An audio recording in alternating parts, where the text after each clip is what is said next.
सबसे पहले बात किसान आंदोलन की, जिसने सवाल उठा दिए हैं कि क्या 2020 की तरह किसान दिल्ली को घेर लेंगे। एमएसपी की मांग,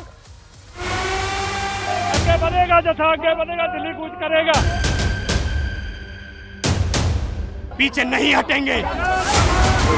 गोली खाने के लिए तैयार है किसान का बच्चा।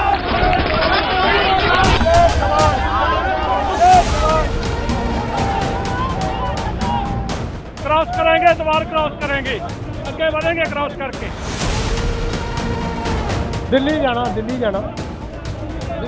प्रोग्राम साडा, बिल्कुल दिल्ली जावांगे।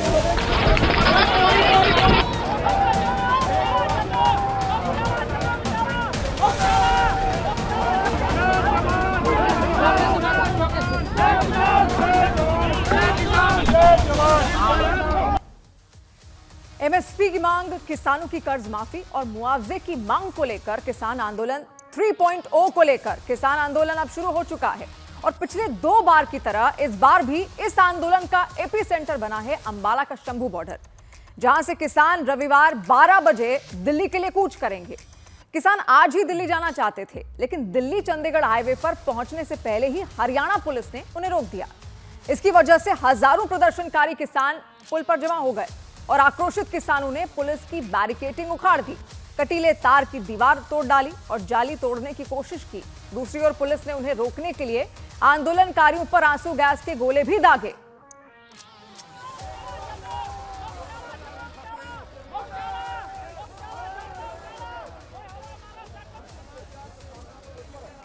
अब आंदोलनकारियों का यह कहना है कि पुलिस की ज्यादती की वजह से 6 किसान बुरी तरह घायल हुए हैं और इसी वजह से किसानों के दिल्ली चलो अभियान पर 1 दिन का ब्रेक लग गया। अब किसानों ने कहा कि वो रविवार को दिल्ली जाएंगे। दूसरी ओर प्रशासन ने किसानों को दिल्ली जाने से रोकने के लिए पूरी तैयारी की हुई है। हरियाणा सरकार ने अर्धसैनिक बलों की 29 कंपनियां तैनात की हैं। शंभू बॉर्डर पर पहले से 10 लेयर की बैरिकेडिंग सिक्योरिटी बनी हुई है ताकि प्रदर्शनकारी किसान किसी भी सूरत में शंभू बॉर्डर पार ना कर पाएं। मोदी सरकार में किसानों का पहला आंदोलन 26 नवंबर 2020 को शुरू हुआ था, जो 378 दिनों तक चला था। तीनों कृषि कानूनों की वापसी की घोषणा के बाद 11 दिसंबर 2021 को किसानों ने अपना आंदोलन वापस लिया। इसके बाद इसी लोकसभा चुनाव से करीब 2 महीने पहले यानी 13 फरवरी और 21 फरवरी को किसानों ने दूसरी बार दिल्ली मार्च की कोशिश की, लेकिन सुरक्षा बलों ने उन्हें शंभू बॉर्डर और खनौरी बॉर्डर पर ही रोक दिया था और तभी से संयुक्त किसान मोर्चा और किसान मजदूर मोर्चा के बैनर तले किसान शंभू और खनौरी बॉर्डर पर डेरा डाले हुए थे और आज से इस आंदोलन को फिर तेज कर दिया गया। 2020-21 में हुए किसान आंदोलन और आज किसानों के दिल्ली कूच में सबसे बड़ा फर्क यह है कि 4 साल पहले किसानों ने हजारों ट्रैक्टर ट्रॉलियां लेकर दिल्ली के बॉर्डर पर जाम लगा दिया था, लेकिन इस बार प्रदर्शनकारी किसानों ने ट्रैक्टर ट्रॉली की बजाय पैदल ही दिल्ली चलने का ऐलान किया है। अब आइए आपको बताते हैं कि 2020 में शुरू हुए किसान आंदोलन और किसानों की किन किन मांगों को लेकर यह आंदोलन था। उन मांगों को लेकर सरकार ने किसानों को क्या आश्वासन दिए थे, यह भी जानना जरूरी है। अब उन आश्वासनों का स्टेटस क्या है, क्योंकि यह समझने के बाद ही आप ये जान पाएंगे कि इस बार अचानक किसानों ने दिल्ली कूच का ऐलान क्यों किया है।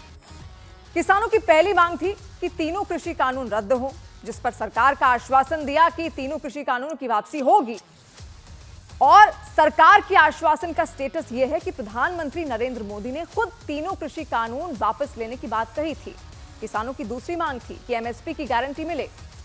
सरकार ने एमएसपी के नए ढांचे के लिए समिति का गठन का आश्वासन भी दिया था और जिसके बाद एमएसपी के लिए कमेटी की गठन हुआ और इसकी चौथी बैठक 18 फरवरी 2024 को हो चुकी है।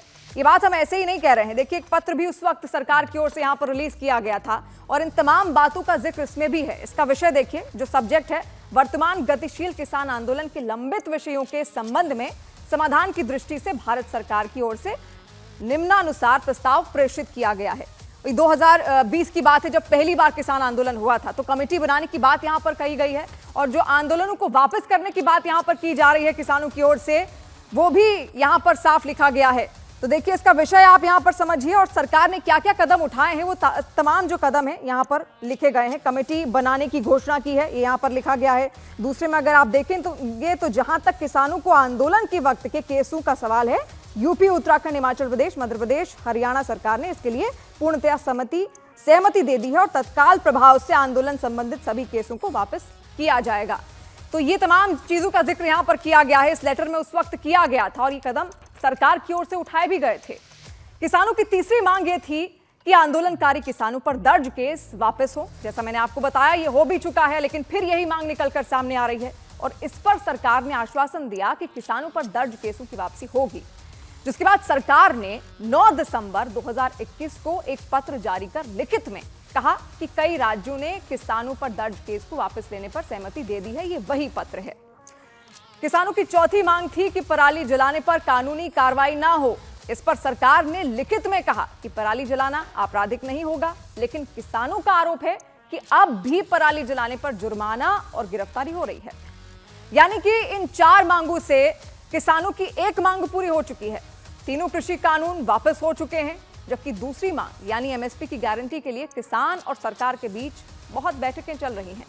लेकिन एमएसपी की गारंटी अभी भी एक बड़ा मुद्दा है जिसे लेकर किसानों का आंदोलन चल रहा है।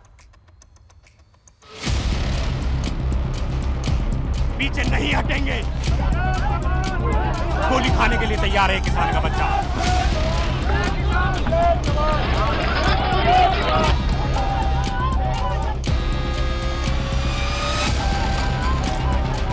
पंजाब, हरियाणा और वेस्ट यूपी के किसान एक बार फिर दिल्ली कूच की कोशिश में हैं। हालांकि इस बार किसानों का दिल्ली बॉर्डर तक पहुंचना आसान नहीं है। दिल्ली बॉर्डर से काफी दूर पहले ही प्रदर्शनकारी किसानों को रोकने की पूरी तैयारी कर ली गई है। हरियाणा और यूपी की पुलिस किसानों को आगे बढ़ने से रोकने के लिए दीवार बनकर खड़ी है। शंभू बॉर्डर, चिल्ला border, Sirsa toll plaza, Yamuna expressway, प्रदर्शनकारी किसान इन चारों जगहों पर दिल्ली की तरफ कूच करने के लिए हजारों की तादाद में जमा हुए हैं, लेकिन पुलिस की जबरदस्त मुस्तैदी की वजह से वो एक कदम भी आगे नहीं आ पा रहे हैं।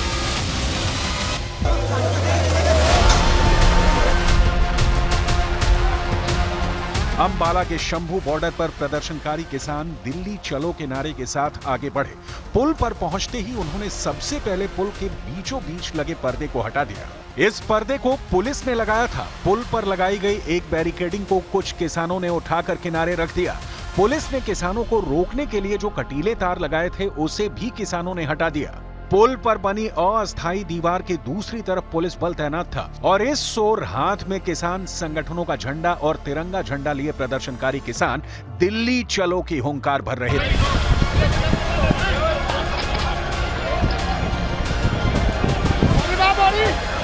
किसानों को रोकने के लिए पुलिस ने आंसू गैस के गोले भी दागे।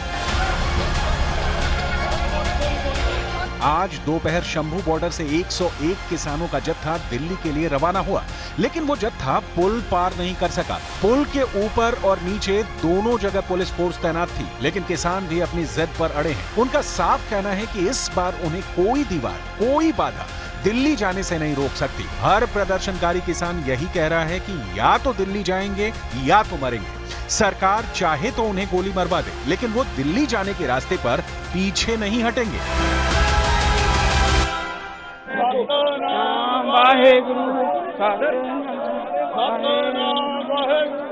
आगे बढ़ेंगे जी, आगे बढ़ेगा जैसा आगे बढ़ेगा दिल्ली कूच करेगा।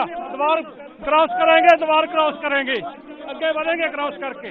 बिल्कुल आगे जाएंगे, बिल्कुल बिल्कुल दिल्ली जाना, दिल्ली जाना, दिल्ली जाने का प्रोग्राम साडा, बिल्कुल दिल्ली जावांगे जी। इस बार प्रदर्शनकारी किसानों ने केंद्र सरकार के सामने 9 मांगे रखी हैं।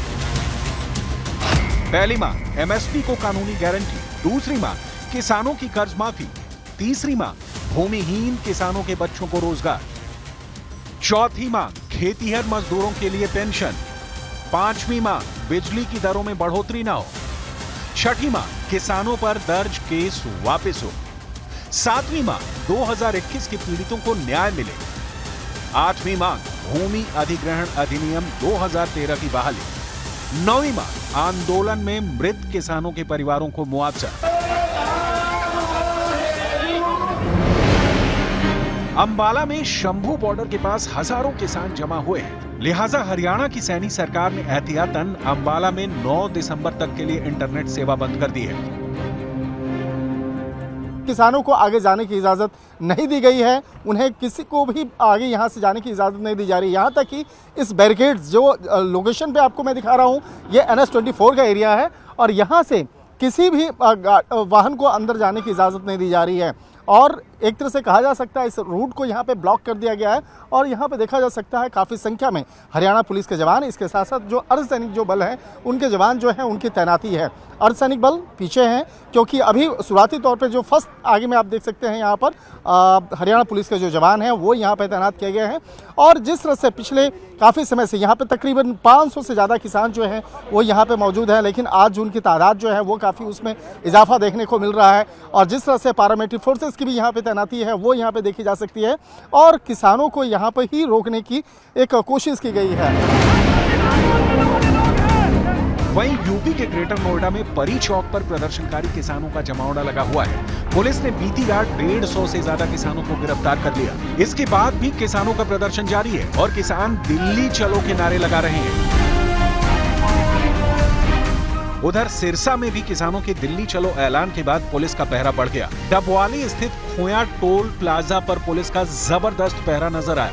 इसके साथ ही सिरसा शहर एंट्री से पहले भी डबवाली सिरसा रोड पर पुलिस का कड़ा पहरा है। किसान आंदोलन 2.2 आज से आगाज शुरू हो चुका है। किसानों का ये कहना है कि आज जो है पंजाब और हरियाणा और राजस्थान के जो किसान हैं वो आज दिल्ली कूच करने वाले हैं। इसी को लेकर सिरसा पुलिस जो है पूरी तरह से अलर्ट हो चुकी है। मैं आपको दिखाना चाहूँगा कि BSF की एक कंपनी है वो भी यहाँ पर तैनात है और पूरी पुलिस फोर्स है वो तैनात है ताकि जो पंजाब के किसान हैं डबवाली होते हुए यहाँ पर सिरसा होते हुए दिल्ली कूच न करे। हालांकि जो सरकार और प्रशासन ने कहा है कि वो शांतिपूर्ण तरीके से वो दिल्ली कूच कर सकते हैं, लेकिन बलपूर्वक या ट्रैक्टर या ट्राली के माध्यम से वो यहाँ से कूच नहीं कर सकते। और साफ तौर पर पुलिस का पहरा यहाँ पर आप देख सकते हैं कि ये सिरसा का जो खारेका गांव है, जो सिरसा से एंट्री करने से पहले यहाँ पर पुलिस ने पूरी अपनी जो चाक चौबंद है वो शुरू कर दी है। आप देख सकते हैं कि मेरे पीछे जो BSF की भी जो एक टुकड़ी है वो भी यहाँ पर तैनात है और पूरी पुलिस फोर्स है वो पूरी तरह से तैनात यहाँ पर कर दी गई है ताकि जो पंजाब के किसान है डबवाली होते हुए यहाँ पर ना पहुंचे। और आप देख सकते हैं कि पीछे जो पत्थर है, बैरिकेडिंग है, वो भी यहाँ पर की जा रही है। हालांकि अभी जो किसान है यहाँ पर नहीं पहुंचे हैं। इससे पहले जो किसान है वो सिर्फ पहले डबवाली आएंगे और उसके बाद यहाँ से कूच कर सकते हैं।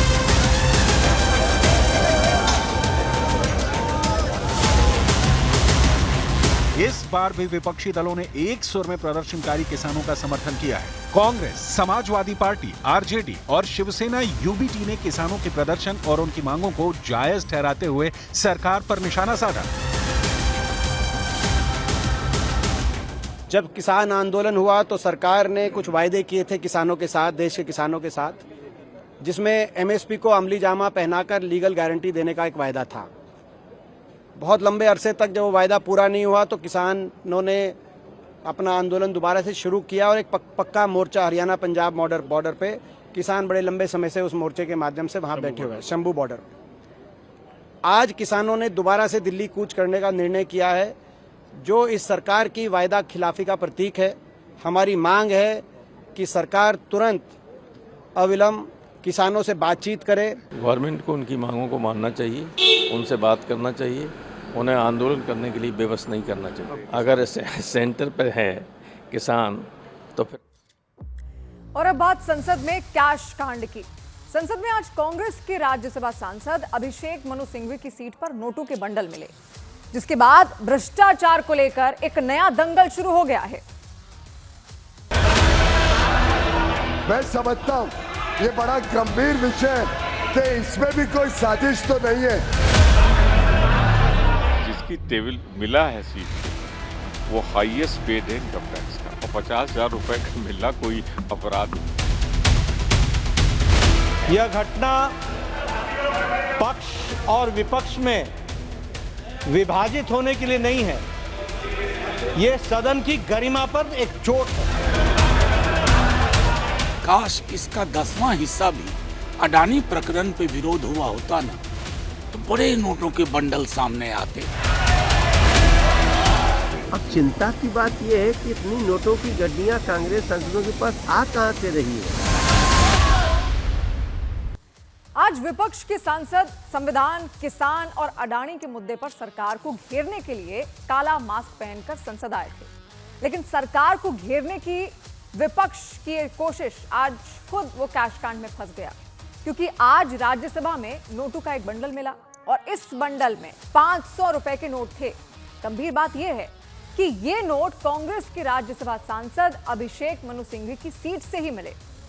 संसद को इस बात की जानकारी खुद राज्यसभा के सभापति जगदीप धनखड़ ने दी। उन्होंने बताया कि 500 के नोटों का एक बंडल राज्यसभा की सीट नंबर 222 से मिला है और ये सीट कांग्रेस के राज्यसभा सांसद अभिषेक मनु सिंघवी की है। इस कैशकांड पर ब्लैक मनी को लेकर बीजेपी को कांग्रेस को फंसाने का एक मौका और मिल गया। संसद कैशकांड पर बीजेपी ने कहा कि पहले तो कांग्रेस नेताओं के घर से नोटों के पहाड़ मिलते थे, लेकिन अब तो संसद में भी कांग्रेस नेताओं की सीट से नोटों के बंडल मिल रहे हैं। बीजेपी ने यह भी कहा कि कांग्रेस नेताओं के पास से नोटों के बंडल कहां से आ रहे हैं, इसकी जांच होनी चाहिए।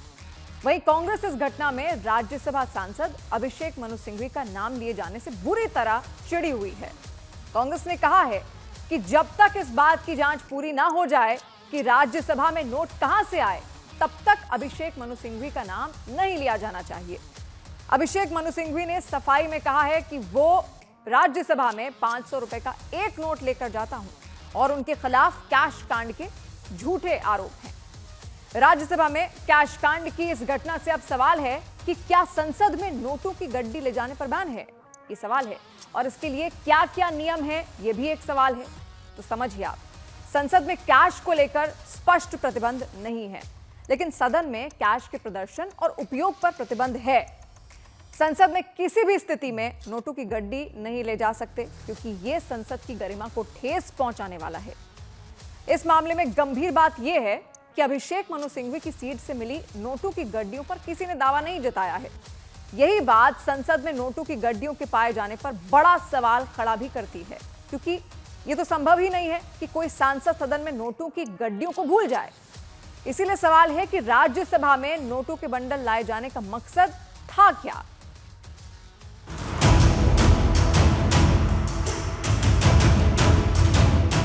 मैं समझता हूं ये बड़ा गंभीर विषय है कि इसमें भी कोई साजिश तो नहीं है। जिसकी टेबल मिला है सीट पे वो हाईएस्ट पेड है इनकम टैक्स का, और 50,000 रुपए का मिलना कोई अपराध नहीं। यह घटना पक्ष और विपक्ष में विभाजित होने के लिए नहीं है, यह सदन की गरिमा पर एक चोट है।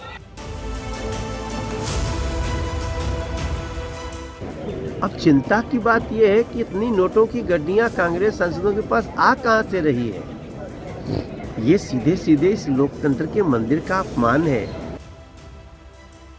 काश इसका 10वां हिस्सा भी अडानी प्रकरण पे विरोध हुआ होता ना, तो बड़े नोटों के बंडल सामने आते, बड़े कुकृत्य सामने आते।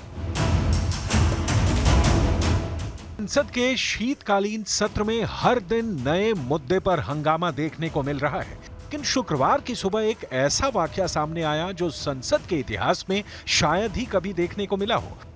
जी हां, गुरुवार को राज्यसभा की सीट नंबर 222 पर नोटों का बंडल मिला। वो बंडल सुरक्षा चेक के दौरान मिला, लेकिन किसी सांसद ने गुरुवार से शुक्रवार के बीच इस पैसे को क्लेम नहीं किया, जिसके बाद आज राज्यसभा में सभापति जगदीप धनखड़ ने खुद कैश बरामदगी और सीट नंबर 222 किसकी है, इसको लेकर जानकारी राज्यसभा में दी। This is a routine anti-sabotage check which takes place. When it was brought to my notice, I thought someone would come to reclaim it. Since nothing happened since this morning, we are, number one, I am not aware You can't make out from the look currency notes whether they are fake or not. Apparently. Dhankhar ने जैसे ही ये जानकारी सदन में रखी, वैसे ही विपक्ष ने धनखड़ के बयान पर आपत्ति जताई। दरअसल सीट नंबर 222 कांग्रेस के तेलंगाना से चुने गए राज्यसभा सांसद अभिषेक मनु सिंघवी को आवंटित है और उन्हीं की सीट से नोटों की गड्डी मिली थी। अभिषेक मनु सिंघवी राज्यसभा सांसद के साथ साथ जाने माने वकील भी हैं। इसीलिए जगदीप धनखड़ के बयान को लेकर कांग्रेस अध्यक्ष और राज्यसभा में नेता प्रतिपक्ष मल्लिकार्जुन खड़गे ने कहा कि सांसद का नाम लेने से बचना चाहिए, क्योंकि यह साबित नहीं हो पाया है कि नोटों की गड्डी किसकी है। मेरा एक ही निवेदन है, ये मैटर आपने कहा कि इन्वेस्टिगेशन में है, जब तक इन्वेस्टिगेशन नहीं होता और जब तक आपको ऑथेंटिसिटी से कोई एक व्यक्ति के पास या कोई एक सीट के ऊपर मिला है, उसका ऑथेंटिसिटी नहीं होता, तब तक तो उसका नाम बोलना ही नहीं। ये अरे छोड़ो भाई। खड़गे के बयान के बाद बीजेपी अध्यक्ष जेपी नड्डा ने इस मामले पर बयान दिया और कहा कि संसद में नोट मिलने का मामला कोई छोटा मसला नहीं है, ये बड़ी बात है। यह घटना पक्ष और विपक्ष में विभाजित होने के लिए नहीं है, यह सदन की गरिमा पर एक चोट है और सदन के कर्तृत्व पर एक तरीके से प्रश्नवाचक चिन्ह है। मुझे आप पर और आपकी रूलिंग पर पूरा भरोसा है कि इन्वेस्टिगेशन डिटेल में होगा। नड्डा के बयान के बाद केंद्रीय मंत्री पीयूष गोयल ने भी इस मामले में कांग्रेस को घेरने की कोशिश की। फेक आरोप के ऊपर विपक्ष के नेता, सदन के विपक्ष के नेता और इनके सभी ये अनैतिक गठबंधन के नेताओं ने बार बार ना सदन को चलने दिया, देश में लोगों को गुमराह करने की कोशिश की और विदेशी ताकतों के ऊपर ये अपने पूरे नैरेटिव को बनाते, विदेशी रिपोर्टों के ऊपर ये बार बार सदन की गतिविधियों को खराब करते हैं, चलने नहीं देते। मैं समझता हूँ ये बड़ा गंभीर विषय है कि इसमें भी कोई साजिश तो नहीं है। राज्यसभा में पूरे मामले में हंगामे के बीच अभिषेक मनु सिंघवी खुद सामने आए और उन्होंने पैसे मिलने की बात पर हैरानी जताई।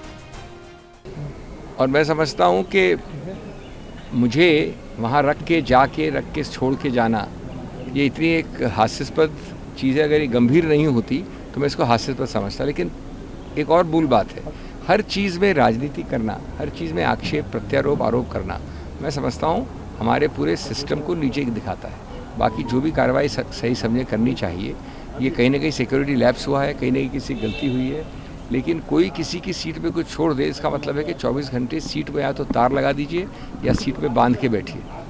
सिंघवी की सफाई के बाद भी कैश कांड पर हंगामा कम होता नहीं दिखा। कांग्रेस जहां सिंघवी का समर्थन करते दिखी, तो बीजेपी लगातार इस मामले पर आक्रामक है। और अभी इन्होंने ये पकड़ लिया है कैसे ये 50,000 रुपया आया 222 सीट नंबर। मेरे सहयोगी सिंघवी साहब का नाम लिया, वो उनका नाम लेना बिल्कुल गलत था। कैसे नाम ले, वो थे ही नहीं वहाँ। तो और ये जो तलाशी हुई, सदन की तलाशी, वो 6 बजे की बात हुई। तो गणेश जी को दूध पिलाया था कि नहीं बीजेपी वाला। ये लोग कुछ भी कर सकते हैं, ये लोग किसी भी मुद्दों को डाइवर्ट कर सकते हैं और ये लोग कब किसको भगवान बना देंगे। जैसे वो बंदर नहीं है, एक ठोकन बाबा बोलता है, उसको भी लोग भगवान बना के परोस रहे हैं। निश्चित रूप से एक गंभीर साजिश है, इसकी जांच होनी चाहिए, जांच होकर निष्पक्ष कार्रवाई होनी चाहिए। दुर्भाग्य ये है कि जांच से पहले ही सत्ता पक्ष के लोग फैसला सुनाने लगे और उनको समझना चाहिए कि अगर साजिश रची गई है तो साजिश किसी के साथ हो सकती है। सत्ता पक्ष के लोग बैठते हैं, कल आज हमारे साथ हुई, सत्ता पक्ष के लोग बैठते हैं, वहाँ भी अगर जाकर कोई रख दे, आप 10:30 बजे जाइए, हाउस में कोई नहीं रहता है, तो और इसी तरह की बात करने जाने लगे, तो ये क्रिया प्रतिक्रिया, वाद विवाद, आरोप प्रत्यारोप सदन की गरिमा को निश्चित रूप से ठेस पहुंचाएगा। कि बहुत से ऐसे धन है और धन के स्रोत हैं जहां पर कि लोगों को पता तो लग जाता है कि पैसा किसका है, वो क्लेम करने नहीं आते। इसलिए मैं कहना चाहूंगा कि इस विषय पे गंभीरता के साथ विचार करना चाहिए और कांग्रेस पार्टी से हम सवाल पूछना चाहते हैं कि भाई आप तो हर चीज पे सवाल करते थे, आज कैश नोट बरामद हो जाए पार्लियामेंट के अंदर और उसका आप हिसाब देने से बच रहे हैं। बयानों के बीच कैश कांड की गूंज अभी थमने का नाम नहीं ले रही है। हालांकि अभी यह जांच का विषय है कि नोटों का बंडल किसका था, लेकिन जिस तरह से बीजेपी ने इस मुद्दे को उठाया है उससे साफ है कि कैश कांड कांग्रेस के लिए मुश्किल का सबब बन सकता है। अब आगे बढ़ते हुए आपको बताते हैं कि ये सवाल क्यों उठ रहा है कि योगी आदित्यनाथ ने हिंदुत्व की सबसे हार्ड लाइन पकड़ ली है। ये सवाल इसलिए क्योंकि आज योगी आदित्यनाथ ने लखनऊ के यहियागंज गुरुद्वारे में ऐसी बात की जो हिंदुओं और सिखों को लड़ाने वालों पर सबसे बड़ी चोट और खालिस्तानियों के देश तोड़ने की साजिश पर सबसे बड़ी स्ट्राइक है। आज योगी ने गुरु परंपरा के नवे गुरु तेग बहादुर को शहीदी दिवस के मौके पर श्रद्धांजलि अर्पित की। योगी ने कहा कि श्री गुरु तेग बहादुर ने बलिदान देकर न सिर्फ कश्मीरी पंडितों की रक्षा की बल्कि सनातन धर्म को भी सुरक्षित किया।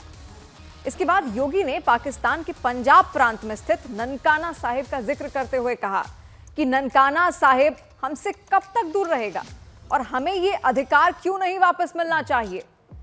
योगी का ये बयान खालिस्तानियों पर सबसे बड़ी चोट इसलिए है क्योंकि खालिस्तानी जिस खालिस्तान की मांग करते हैं उसकी चौंकाने वाली बात यह है कि उसके मैप में पंजाब, हरियाणा, हिमाचल प्रदेश, दिल्ली और यहां तक कि उत्तर प्रदेश के कुछ हिस्से भी शामिल हैं। पर खालिस्तानी साजिश के इस मैप में पाकिस्तान की 1 इंच जगह नहीं है, जबकि पाकिस्तान के हिस्से वाले पंजाब में ही पवित्र ननकाना साहिब है जहां गुरु नानक देव का जन्म हुआ था। खालिस्तानी साजिश के इस मैप में करतारपुर का गुरुद्वारा दरबार साहिब भी नहीं है जिसे गुरु नानक देव जी की याद में बनाया गया था। इसीलिए श्री गुरु तेग बहादुर की शहीदी दिवस पर ननकाना साहिब का जिक्र करके योगी आदित्यनाथ ने एक बहुत बड़ी लकीर खींच दी है। इसके अलावा योगी आदित्यनाथ का यह बयान उन लोगों को भी करारा जवाब है जो 6 दिसंबर को बाबरी ढांचे को गिराए जाने के लिए याद रखना चाहते हैं, जबकि योगी ने बताया है कि 6 दिसंबर का दिन गुरु तेग बहादुर के बलिदान को याद करने का है, क्योंकि आज के ही दिन यानी 6 दिसंबर 1670 में औरंगजेब के आदेश पर गुरु तेग बहादुर की हत्या कर दी गई थी। वजह थी क्योंकि गुरु तेग बहादुर ने इस्लाम धर्म अपनाने से इनकार कर दिया था। आज योगी ने पाकिस्तान के ननकाना साहिब का जिक्र किया, जबकि कल योगी ने कहा था कि संभल हिंसा और बांग्लादेश में हिंदू विरोधी हिंसा करने वालों का डीएनए एक ही है। इससे पहले योगी ने हरियाणा के चुनाव के वक्त बटोगे तो कटोगे का नारा भी दिया था। कहा जाता है कि यही नारा बीजेपी की हरियाणा जीत का बड़ा आधार बना और सभी जातियों ने जात पात की दीवार तोड़कर बीजेपी के लिए वोट किया। योगी इस नारे को प्रधानमंत्री नरेंद्र मोदी ने मॉडिफाई करते हुए एक है तो सेफ है का नारा दिया और आज मुख्यमंत्री देवेंद्र फडणवीस ने बताया है कि इस नारे की वजह से महाराष्ट्र में बीजेपी का वोट प्रतिशत बढ़ गया और राज्य में बीजेपी के पक्ष में वोट का तूफान उठ खड़ा हुआ। यानी योगी हिंदुत्व की पिच पर फ्रंट फुट पर खेल रहे हैं और शायद इसी का नतीजा है कि उत्तर प्रदेश की कॉलेज पर दावा करने वाले वक्फ बोर्ड को पहले यू टर्न लेना पड़ा और अब कॉलेज के भीतर मजार के खिलाफ संग्राम शुरू हो गया है।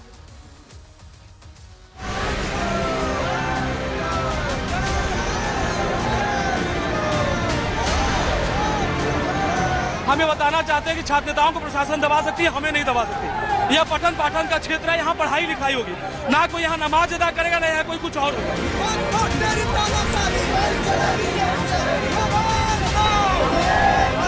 और हम लोग भी ये चाहते हैं कि इस शिक्षा के मंदिर को धर्म का अखाड़ा ना बनाया जाए।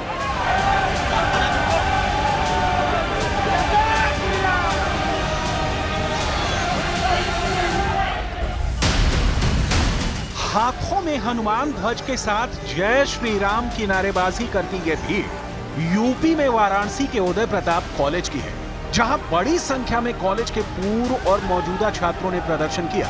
प्रदर्शनकारी कॉलेज कैंपस में राजर्षि की प्रतिमा पर माल्यार्पण करने पहुंचे थे, लेकिन पुलिस ने उनको कैंपस के बाहर ही रोक दिया। रोके जाने से नाराज छात्रों ने कॉलेज गेट पर ही हनुमान चालीसा का पाठ शुरू कर दिया। इस दौरान जिद पर अड़े प्रदर्शनकारियों की पुलिस के साथ झड़प भी हुई और पुलिस ने कुछ छात्रों को हिरासत में भी लिया। यूपी कॉलेज को लेकर आखिर क्यों हो रहा है ये प्रदर्शन और ऐसा क्या हुआ कि छात्रों को पूर्व छात्रों के साथ प्रदर्शन करना पड़ा, बताएंगे। लेकिन पहले प्रदर्शनकारियों की बात सुनते हैं। हम ये बताना चाहते हैं कि छात्र नेताओं को प्रशासन दबा सकती है, हमें नहीं दबा सकती। यह पठन पाठन का क्षेत्र है, यहाँ पढ़ाई लिखाई होगी, ना कोई यहाँ नमाज अदा करेगा, ना यहाँ कोई कुछ और होगा। यहाँ पे बस केवल पढ़ाई होगी।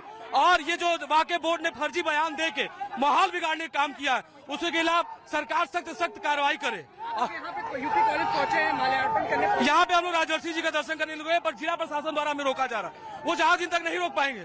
छात्र नेताओं को रोक सकते हैं, पर हम अधिवक्ताओं को नहीं रोक सकते।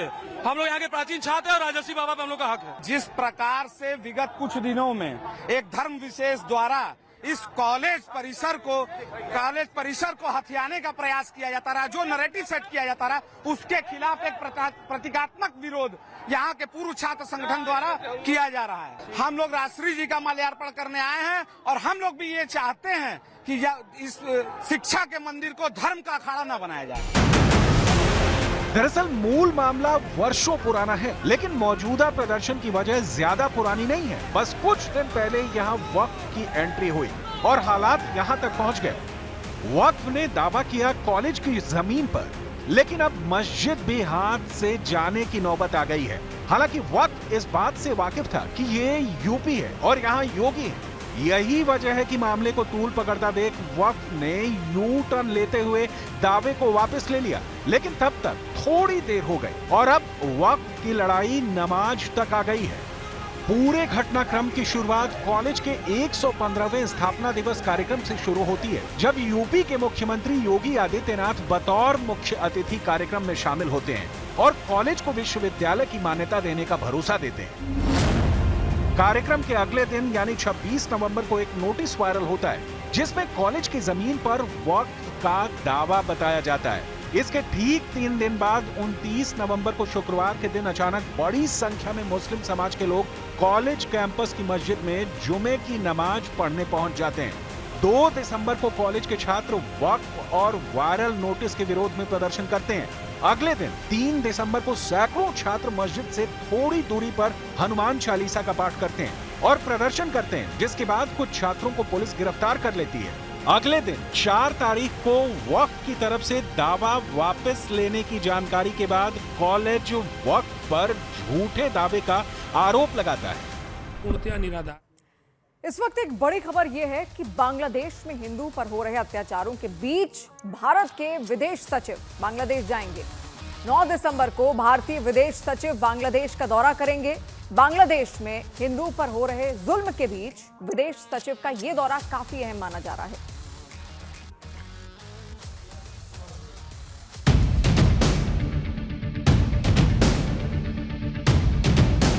जिन्ना का जिन्न जब तक इस धरती पर रहेगा, तब तक इस प्रकार की अराजकता लगातार बढ़ती रहेगी। पाकिस्तान से भी नीचे गिरा बांग्लादेश। हिंदुओं पर नहीं थम रहे अत्याचार। बांग्लादेश में जो कुछ हो रहा है वो किसी से छुपा हुआ नहीं। पाकिस्तान में इससे पहले जो कुछ हुआ वो किसी से छुपा हुआ नहीं। अगर बांग्लादेश में हिंदुओं को नहीं अभी बचाया गया, हिंदुओं को तुरंत अगर हिंदुओं की हिंसा नहीं रोकी गई, तो बाकी जितने मुस्लिम जिहादी हैं उनको गर्दा में मिला दिया जाएगा। पाकिस्तान से प्यार, भारत से तकरार। हिंदुओं और अल्पसंख्यकों पर अत्याचार के मामले में बांग्लादेश पाकिस्तान से भी नीचे गिर गया है। जिस तरह बांग्लादेश की लगातार पाकिस्तान के साथ नजदीकियां बढ़ रही है और वो भारत के साथ रिश्ते खराब कर रहा है, उसके बाद ये कहा जा सकता है कि बांग्लादेश एक बार फिर पूर्वी पाकिस्तान बनने की राह पर है। बांग्लादेश की अंतरिम सरकार ने 2 बड़े फैसले किए हैं। पहला, पाकिस्तानी नागरिकों को बांग्लादेशी वीजा का आवेदन करने के लिए सुरक्षा मंजूरी लेने की जरूरत नहीं है। दूसरा, बांग्लादेश ने भारत से अपने 2 राजनयिकों को वापस बुलाया है। पश्चिम बंगाल और त्रिपुरा से राजनयिक वापस बुला लिए गए हैं। बांग्लादेश में कट्टरपंथी भारत के प्रति किस तरह लोगों में नफरत फैला रहे हैं, ये तस्वीरें देखकर आप आसानी से समझ सकते हैं।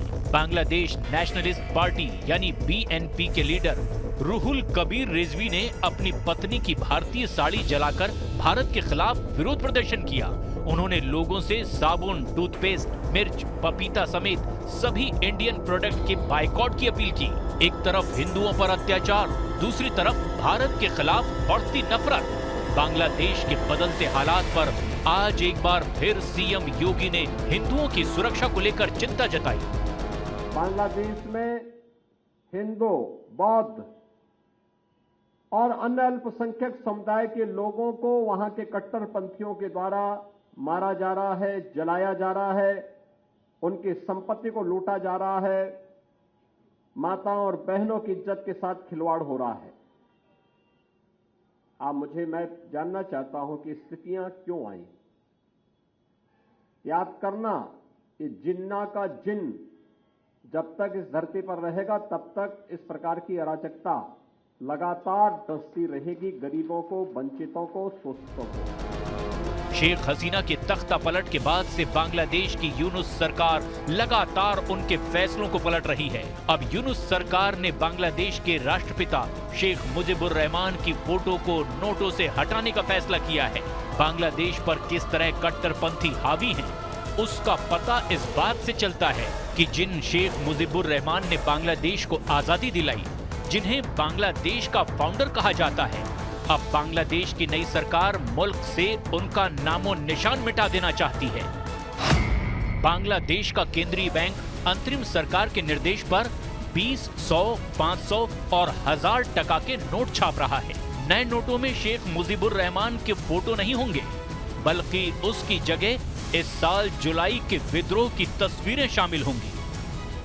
वहीं बांग्लादेश के अंतर्राष्ट्रीय अपराध न्यायाधिकरण यानी ITC ने मीडिया और सोशल मीडिया प्लेटफॉर्म पर शेख हसीना के सभी भाषणों के प्रसार पर प्रतिबंध लगा दिया है। हालांकि इस बीच मोहम्मद यूनुस लगातार दुनिया के सामने ये साबित करने की कोशिश में जुटे हैं कि बांग्लादेश में अल्पसंख्यकों के साथ कोई अन्याय नहीं हो रहा है। उन्होंने बांग्लादेश में कई धार्मिक समुदाय के लोगों से बातचीत की। इस दौरान उन्होंने कहा कि हमारे धर्म अलग होने की वजह से कुछ मतभेद हो सकते हैं, लेकिन हम एक दूसरे के दुश्मन नहीं हैं। हम सभी एक परिवार के सदस्य हैं और सभी के समान अधिकार हैं। अब आपको बताएंगे कि कैसे 6 दिसंबर पर आज एक बार फिर बाबरी विवाद को जिंदा करने की कोशिश की गई। आज ही के दिन साल 1992 में बाबरी ढांचे को ढहा दिया गया था। इस घटना को 32 साल बीत चुके हैं। तब से अब तक देश इस विवाद से काफी आगे बढ़ चुका है। देश की सबसे बड़ी अदालत खुद ये फैसला दे चुकी है कि विवादित जगह भगवान श्री राम का जन्मस्थान है, जिसके बाद वहां पर अब श्री राम लला का भव्य मंदिर बन चुका है। उसकी प्राण प्रतिष्ठा भी हो चुकी है। लेकिन वोट बैंक की सियासत के लिए कुछ लोग अब भी 32 साल पुरानी इस घटना को जिंदा करने, सांप्रदायिक सद्भाव को मिटाने की कोशिश में जुटे हैं। आज सबसे पहले AIMIM नेता असदुद्दीन ओवैसी ने नेवर फॉरगेट बाबरी हैशटैग के साथ एक वीडियो पोस्ट किया, जिसमें उन्होंने कहा कि हमारी लड़ाई जमीन की नहीं बल्कि कानूनी अधिकार की थी। हमको भीख में कोई चीज नहीं चाहिए, हमारा जो हक है हमें दो। वहीं समाजवादी पार्टी के एक और नेता मौलाना ममलुकुर रहमान बर्क ने संभल में जुमे की नमाज के बाद बाबरी को याद किया। उन्होंने कहा कि अब किसी मस्जिद के साथ ऐसा सुलूक ना हो। हमारी लड़ाई जमीन की नहीं थी, हमारी तौहीन की जा रही है जमीन देकर। हमारी लड़ाई मस्जिद की थी, लीगल राइट की थी। हमको भीख में नहीं चाहिए कोई चीज, हमको हमारा हक है तो दो। हमको भिखारी समझकर मत देखो। आज 6 दिसंबर को बहरहाल मुझे अफसोस जरूर है कि इस दिन जो है गैर कानूनी तौर से बाबरी मस्जिद को शहीद किया गया था। अब मैं चाहूंगा कि किसी मस्जिद के साथ अब ऐसा सलूक नहीं होना चाहिए।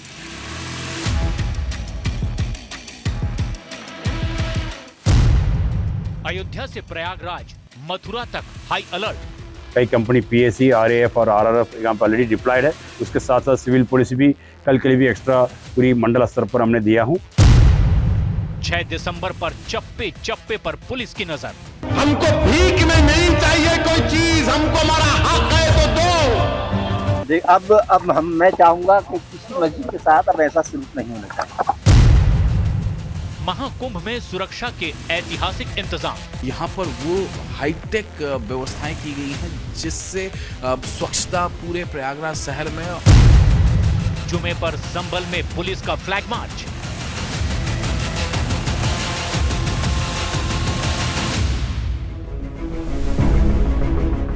अयोध्या से लेकर मथुरा तक, प्रयागराज से लेकर संभल तक, यूपी के अलग अलग शहरों में आज एक ही जैसी तस्वीर दिखाई दे रही है। 6 दिसंबर पर अयोध्या में सुरक्षा के ऐतिहासिक इंतजाम किए गए तो प्रयागराज में महाकुंभ को लेकर कड़ी सुरक्षा व्यवस्था थी। जुमे की नमाज को देखते हुए संभल की जामा मस्जिद और आसपास के इलाकों में भी पुलिस की कड़ी निगरानी की गई।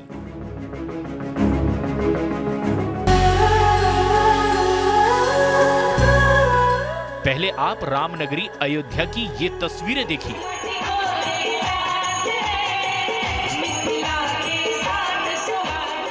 जहां आज विवाह पंचमी पर भव्य आयोजन किया गया। अयोध्या में 12 जगहों से राम बारात निकाली गई। आज ही के दिन त्रेता युग में भगवान श्री राम और माता सीता का विवाह हुआ था। इसीलिए सनातन प्रेमियों के लिए ये एक अभूतपूर्व लम्हा है। वैसे तो विवाह पंचमी हर साल होती है,